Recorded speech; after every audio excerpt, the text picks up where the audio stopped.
જય શ્રી કૃષ્ણ. આજે હું બનાવવાની છું આલુ પરોઠા. તો આલુ પરોઠા માટેનું સ્ટફિંગ મેં આ રેડી કરી દીધું છે.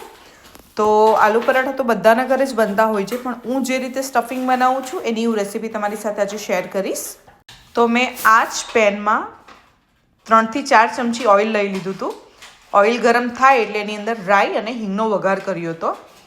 પછી એની અંદર હાફથી પણ ઓછી ડુંગળી એડ કરી દીધી હતી અને એને થોડી સોતે કરી હતી. એકદમ બ્રાઉન નથી કરવાની, ટ્રાન્સપરન્ટ થાય એટલી જ કરવાની છે.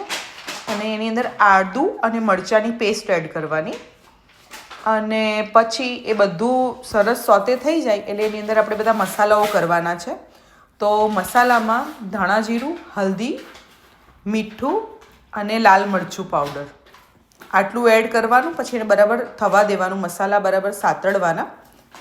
અને પછી થોડો ગરમ મસાલો પણ એડ કરવાનો. પછી એ થઈ જાય બધા મસાલાઓ એટલે પછી એની અંદર બોઇલ કરેલો પટેટોઝ એડ કરી દેવાના તમારે.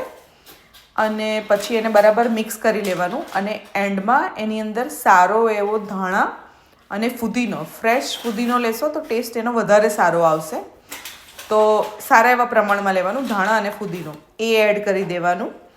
અને પછી એને ધાણો અને ફુદીનો આપણે ગેસ બંધ કરી દઈએ ને પછી એને એડ કરજો તો એનો ફ્લેવર સારો એવો મેન્ટેન રહેશે. અને પછી ગેસ બંધ થઈ જાય એટલે આ નાખી દેવાનું ધાણો અને ફુદીનો. અને પછી એને બરાબર મિક્સ કરી લેવાનું.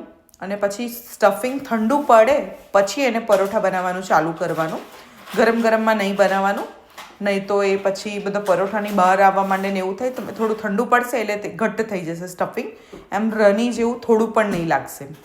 અને તમે પરોઠા બની જાય પછી એના પર, એમ તો આ એકદમ જ ચટપટું બન્યું છે, પણ તમને ઓર થોડો ચટપટો ફ્લેવર જોઈતો હોય તો પરોઠા બની જાય પછી એની ઉપર ચાટ મસાલો સ્પ્રિંકલ કરવાનો.